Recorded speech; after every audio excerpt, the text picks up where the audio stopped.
G'day everyone, David Wilson here, bringing you some food for thought from Mount Evelyn, my garage in Mount Evelyn, with my grandkids playing basketball outside and having a good time, trying to shoot some hoops, and coming to you on behalf of Zacs Place, that community church in Yarra Junction, and presenting some food for thought for you.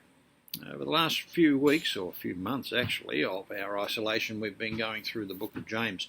And we come to the last little passage now in this book of James, verses 13 to 20 of chapter 5. Chapter 5, 13 to 20. If you want to stop the tape now and have a read of those verses, that will be a good thing. So this is the last thing that James has to say to the people. Now remember that James is the brother of Jesus, and he's the pastor of the church in Jerusalem, who are now scattered across the Roman Empire, and they're scattered into some pretty heavy suffering and persecution, and they're asking the question, how should we live? Here we are, followers of Jesus. How should we live? What should we be doing? And James has been seeking to answer that question. He's been giving all sorts of practical advice. Been giving all sorts of advice on love and how love is expressed and how the poor need to be looked after and so forth. It's a wonderful book, and I really hope that you've gotten a lot out of it as we've travelled through it. But this last little section, he comes to prayer, and basically he's saying, how should we then live? We need to be a prayerful people. He finishes this letter talking in that way. It's more about the prayers of a community of faith than it is about private prayer, but a lot of the principles here can certainly be applied to our own personal prayer life, and we need to take that on board. As he goes through these verses, you would have noticed that he sees prayer as very important in all sorts of life situations. He says, are you suffering? Then pray. Are you cheerful? Then pray songs of praise. Are you sick? Then pray. Are you sinful? Are you caught up in some sort of sin, some sort of failing, missing the mark? Then pray confessionally. Are you straying from the truth? Are you getting, caught up in some sort of other teaching or philosophy or whatever? Pray restoratively. So you see all those life situations, daily life situations, things that we're going through. He says, well, prayer is an important part of that. Why is that? Because he says prayers are extraordinary. The results of prayer are extraordinary. He says, he uses the word, prayer is very powerful in its effect. That's what he tells his readers. Very powerful. What does he mean by that? Well, he says it'll bring healing, it'll bring forgiveness, it'll bring environmental change, it'll bring reconciliation, and it'll bring the covering over of sinfulness. And then he wraps up these verses by talking about the example of Elijah, and how Elijah's prayer life was really powerful and had some pretty incredible results as a part of his prayer life. So let's reflect on that for a minute. Now, the letter of James has been addressing the question of faithful living in a time of uncertainty and a time of suffering, answering this question, how should we then live? And he's given his readers a lot of practical advice, as I mentioned a few moments ago. But to wrap up all of that really practical advice, he talks about the practice of prayer.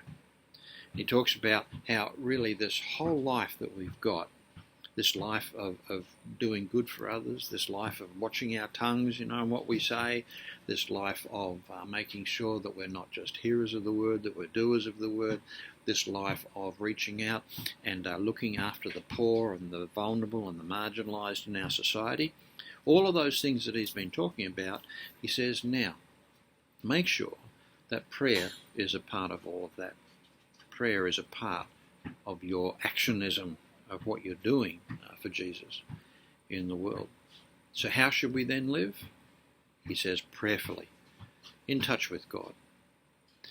Now, for a community to be a prayerful community in the way that James is talking about here, it needs to be a community of integrity, one that can be trusted.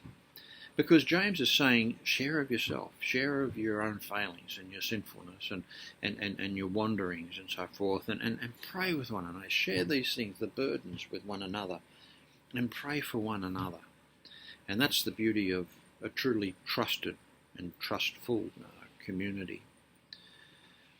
But if we think about it, we've all been hurt probably by sharing something of ourselves and having it thrown back in our face with all sorts of stuff, slander and gossip and all sorts of other stuff. And sometimes, we go away from that thinking, I wish I hadn't shared that stuff. You see, a church, if it's doing its job, should be filled with all sorts of people at various stages of their spiritual journey. And some people haven't learned the confidences to keep confidences. Some people haven't learned how we need to avoid slander and gossip because they're brand new. They're walking on this track. Some people, that's just the way of life for them. And so, in some ways, a community of faith can actually be a dangerous community to share deeply with one another, because the church is filled with people of various stages in their walk with Jesus. So we need to be careful.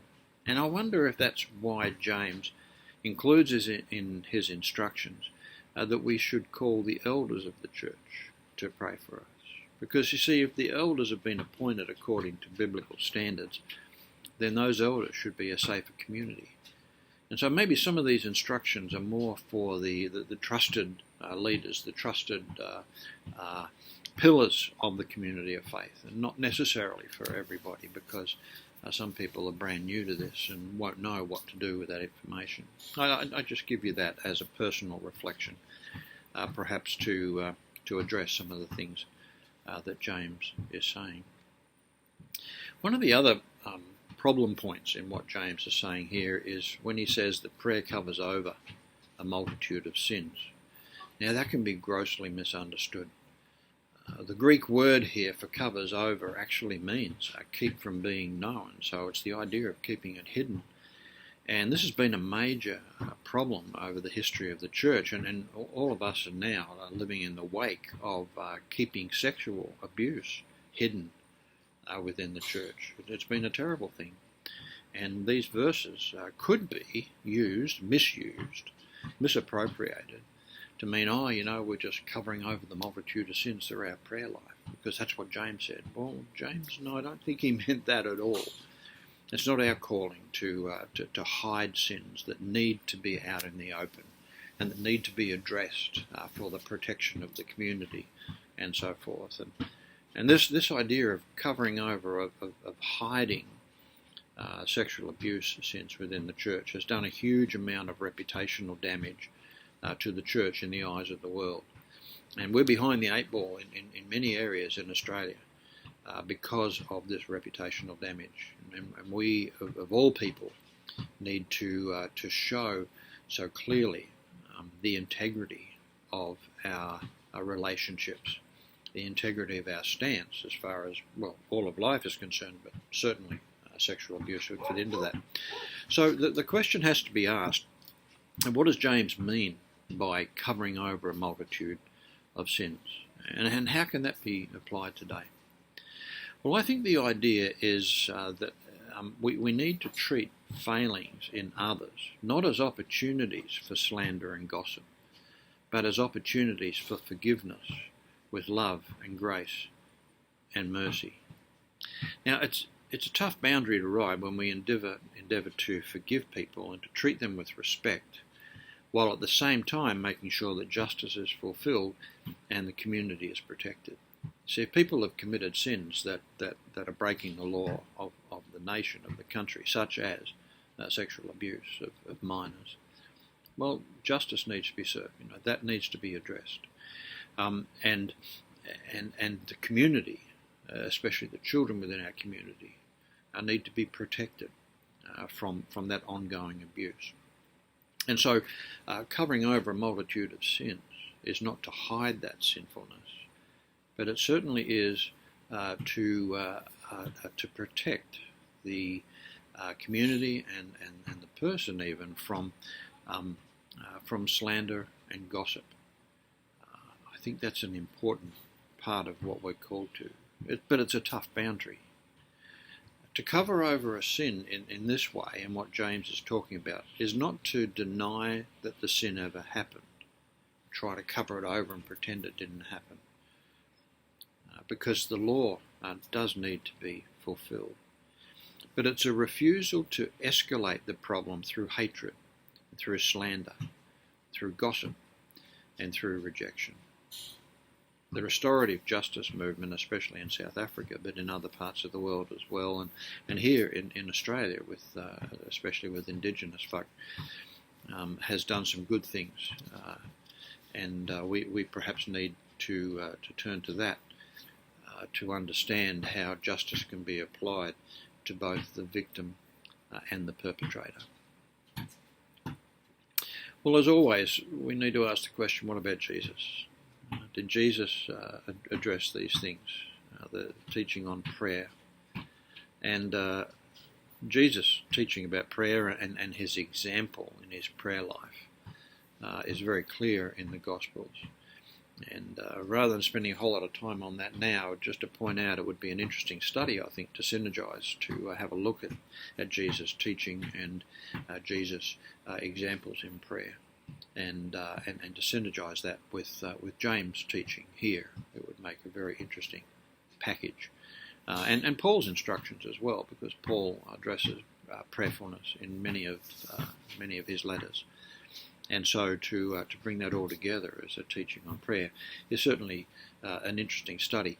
But James is right on line, as he has been with the whole letter. We've noticed this. With the whole letter, he's right in line with Jesus' emphases as he both taught these things and exemplified them. So then finally, what about application? What do we do with all this? Well, I want to tell you personally, there are some things that I'm good at, but prayerfulness is not one of them. I'm not good at being prayerful. I want to get better. Over the years, I've been developing a more contemplative side to my life, of learning the benefits of silence, of learning the benefits of just being in God's presence, and I really enjoy that. Learning to enjoy the time alone with God, in just in being with him, just in silence, and I'm learning a lot about that. But I need to do some more work on what I call prayer activism, so not the silent type of just being with God. I'm getting better at that, but the prayer activism of bringing people into the presence of God. I need to do better at that. I do pray on a daily basis, but I'd rather be studying the Word. I love studying the Word of God, the Bible. I'd rather be in a conversation with people because I love, conversations. Really enjoy them. But I also recognise the need to be prayerful in all of life, as James is teaching, and that's something I'm working on. And so I encourage you to take that on board of what James is saying here. The teachings of James ring true to me. I give myself ticks perhaps on enjoying growth in the things that James has been talking about in his letter until it gets to prayerfulness.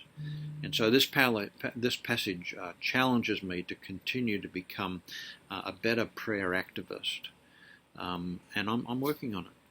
So I invite you to reflect on your life and see how you shape up to James' teaching on prayerfulness, and also all of the stuff that James has been talking about. It's always good to have a look at ourselves and say, okay, I'm giving myself a tick on this one, but I've got to work on this one. There's always new challenges for us as we seek to follow Jesus through the world of the pandemic at the moment, and through the world of the future, whatever that may hold for us. May we be true disciples of Jesus, who really knew what life was all about. Thanks for listening to this series. If you want to be in touch with me, davidroachwilson@gmail.com, and I look forward to catching up. Really look forward to us being able to get back together again in Yarra Junction, in that little church building, and enjoy each other's company. Until then, cheers.